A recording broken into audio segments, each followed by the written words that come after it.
Greetings to those who watch below. Before we start today's stories, I'd like to give a big thank you to Ghost City Shelton, Lefty Kim, Lisa Watts, Steffi Ray, and an especially big thank you to our newest member of Those Who Dwell Below, Wicked Witch. Today's stories are all about the big hairy man that lives in the woods. No, not my Uncle Frank. Sasquatch, Bigfoot, Yeti, whatever you want to call him. He could be out there. And if he is, then it could be truly terrifying. I encountered something unexplainable. I need answers. By So Hat. I've experienced something this week truly phenomenal that I cannot explain. Something so earth-shattering and reality-breaking that I am still in shock. Adrenaline is still pumping through my system, even now, writing this 4 days later. Last Monday, I went camping alone in New Harry National Forest. My goal was to de-stress and simply enjoy nature.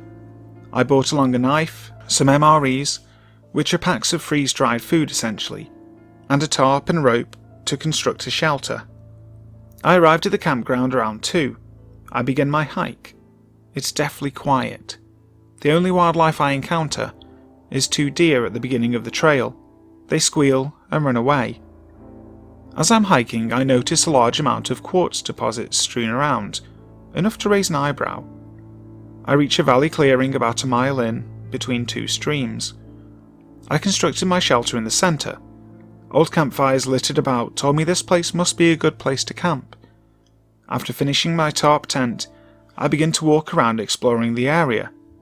I hear thunder, and decide then to head back to the shelter. Here is where things start to get strange. I'm getting goosebumps thinking about it still. I lay on my stomach in my tent. As the storm rolls in, I feel a strange pressure change, low bass frequency, and temperature drop, which isn't that odd considering I'm in a valley. As it approaches, however, I feel a sensation I have never felt before.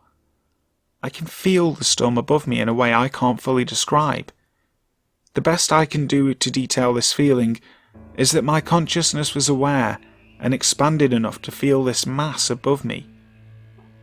I'm there thinking, this is very weird, but don't entertain any thoughts of this possibly being paranormal. That is, until I hear the first sound. I hear a loud whoop, I guess a quarter mile away, and the hairs on my body stand up all over, and it begins to pour with rain. Very hard. At this point I have no earthly idea what could have made that sound, other than a very large animal that I'm unfamiliar with. Time passes. I'm still laying in my tent. It's not quite dark, but it's raining, so I have nothing to do but scan the trees and listen. That's when I see the light. A very small, what looked like a coin reflecting in the sun. Only there was no sun, and it was moving. It blinked on, then off quickly, then reappeared a few feet to the side. On, then off again. I never saw it again. Not soon after, I began to hear what in my mind were bipedal footsteps. They didn't seem like they came from a large animal, but I never saw what made them. They began in the same exact spot I witnessed the light a few moments prior. I'm staring intently at the spot, frozen in fear, clutching my knife and unable to move. It's silent until dusk, and still raining. And then I hear the sound. Whoop! Much closer and louder. On the other side of my shelter. Whatever made this noise was maybe 50 feet away. Night falls and adrenaline is pumping through me. I lay on my back. It's so dark it didn't matter if my eyes were open or closed. There was no noise for a few hours and I began to relax slightly. That is, until I heard the babbling. I'd set up in between 2 streams, so my rational brain was making me think it was just the water. It was not. If I'd allowed myself to believe that what I was actually hearing was some sort of inhuman speech that far into the woods while I was all alone, I would have panicked. or blacked out with fear perhaps. I hear this intermittently throughout the night in 2 places. It's soft, as if they are whispering to each other about me, not wanting to wake me up. I lose consciousness at some point, but awake to something being thrown at my tent, a small rock. Nothing more of note happens that I am aware of until the morning, when I get the hell out of there. I arrive home and immediately begin researching what could have possibly been making those noises. I look at deer, mountain lions, bears, even raccoons and squirrel noises. Nothing comes close. That is until I decide to entertain the Sasquatch theory. I came across the Sierra sounds. It was exactly the same. I cannot tell you how frightened I was when I heard this video. It was the exact same noise. I can't even begin to process this. Even still, I'm shaking typing this all out. The murmuring, that was the worst thought. They were talking to each other.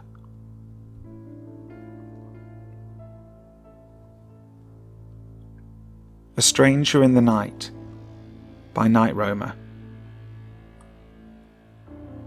I have been an over-the-road truck driver on and off for 20 years, and have seen lots of things out there on the road that are hard to explain. This is one of them. I drive mostly at night because it makes my job easier. Traffic isn't as near as bad at night as it is in the day. Well, I was driving down a lonely part of an interstate one night. This is an interstate where it's not much traffic in the daytime, let alone 2:30 in the morning.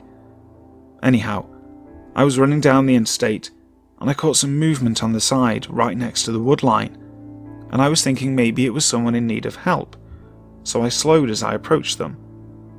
Well, the closer I got, I could tell that it wasn't a person, but what I perceived was an animal. So I slowed and hit my 4-way flashers, and pulled over in the emergency lane. Now, you've got to keep in mind I'm an avid outdoorsman and hunter.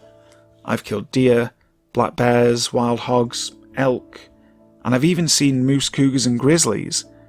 But what I saw here was none of them. Now, I'm 100 feet off it, and I hit by high beams. Now, I'm not going to put a label on what I saw, because I don't know what it was. About the time I got within a couple of 100 feet of it, I hit my high beams. It was 5 to 6 foot tall, not huge, but big. Its eyes shone a yellowish green in my headlights. It was hairy but had bare spots on it, and was standing on 2 legs, not on all 4s. Now, I know what most of you are thinking, that this was a Sasquatch. Well, I'm not exactly saying that. I'm saying I don't know what it was. While in my headlights it put its arm up to block out my lights. It was bare around the armpits, and you could see through some of its hair to the skin below the hair, which was a dark skin, but not black by no means. And what I saw of its face was like a cross between human and animal. I watched it for about 3 minutes, until it wandered beyond the tree line on 2 legs, and disappeared. Anyhow, that's what I saw. We keep accident camera packs in our trucks, but this was the last thing on my mind, so I didn't get any pictures of this thing.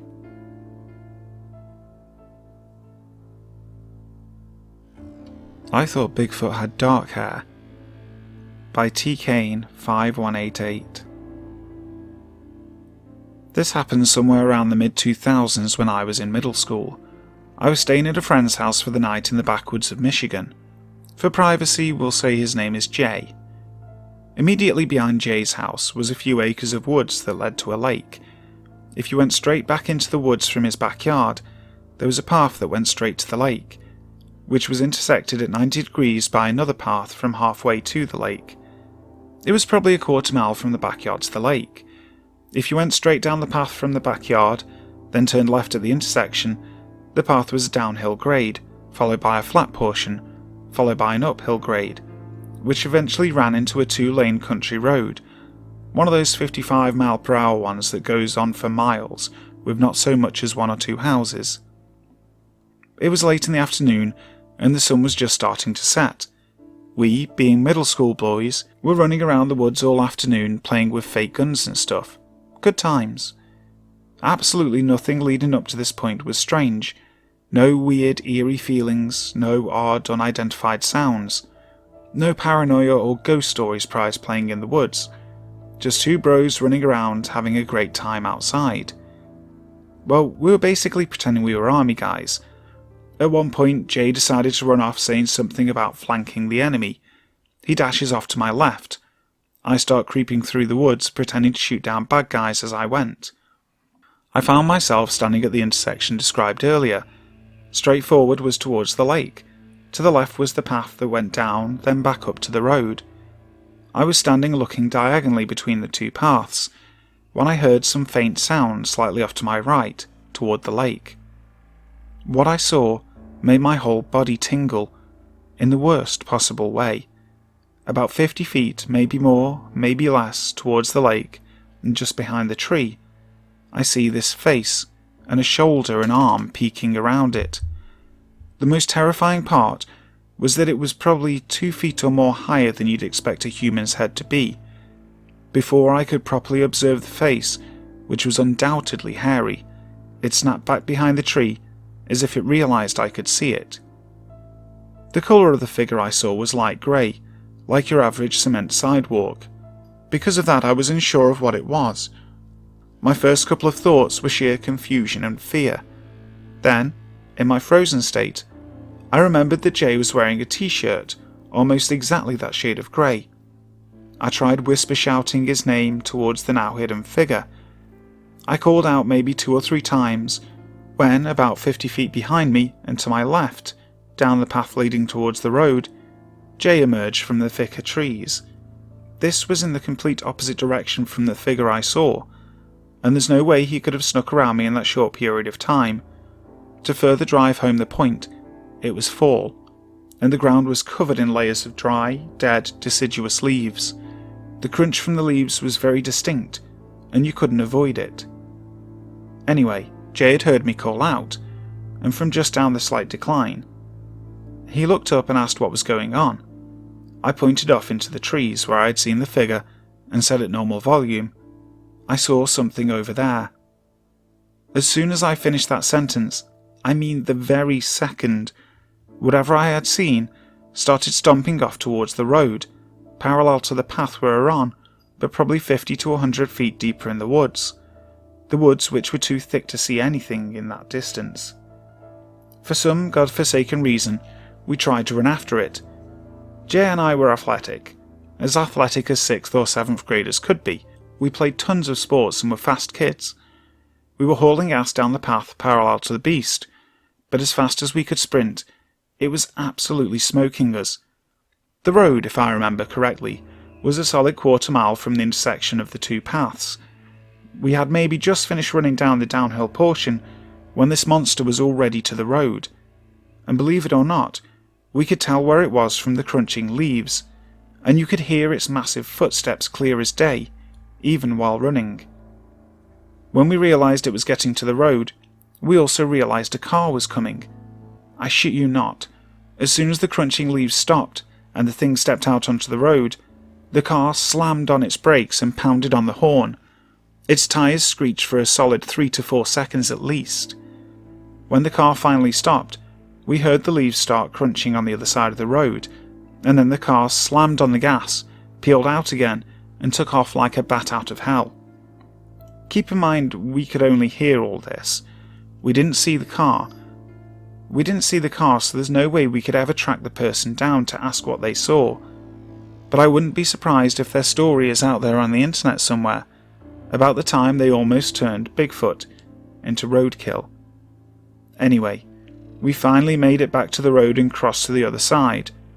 On that side it was mostly flat woods as far as the eye could see. Nothing but trees, and more trees. No sight nor sound of the beast. We waited for a bit, then went back home. A few things to note. Was that Bigfoot for sure? I can't say, but what I do know is that it was tall, hairy, grey, and 100% bipedal. There was absolutely no mistaking the sound of it running. It's funny though, There's descriptions and videos of Bigfoot walking and moving faster than a normal human, but I'm almost sure this thing was sprinting. The speed at which it reached the road was utterly unbelievable. It ran a quarter mile in probably close to 20 seconds. And trust me, I understand how absurd that is. Bigfoot Encounter with My Entire Family by Ilovebigmacss. When I was young, probably about 5 or 6, my family went camping. At the very top of the mountain, you really couldn't get higher on that mountain. There was a lake we were camping next to, so of course my family was fishing. My dad and mum, my uncle and I were on the shore, trying to get some fish.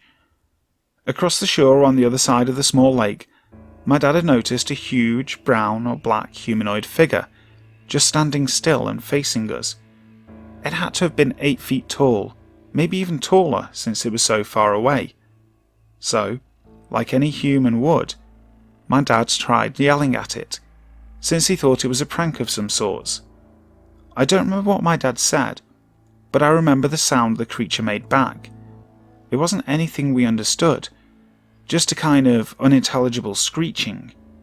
It did, however, sound like he knew what he was saying, if that makes sense. Like he was saying something to us, only in his own language. We were all looking at it at that point. My grandparents and my big brother had joined us. I remember my parents attempted to recreate the screeches he was saying, and he would respond.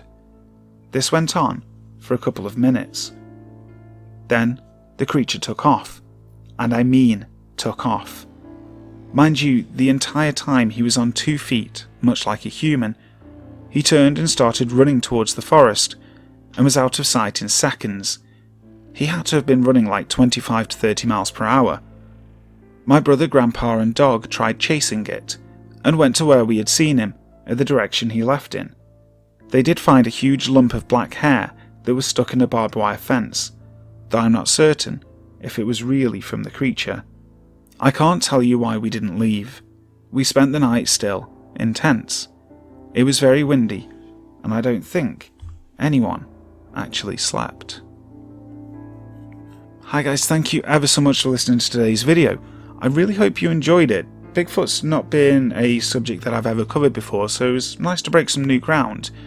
If there's anything that I haven't done before that you'd like to hear, make sure to leave a comment in the section below and let me know. Also, like, share and subscribe to the channel if you haven't already. So, until next time, sleep tight.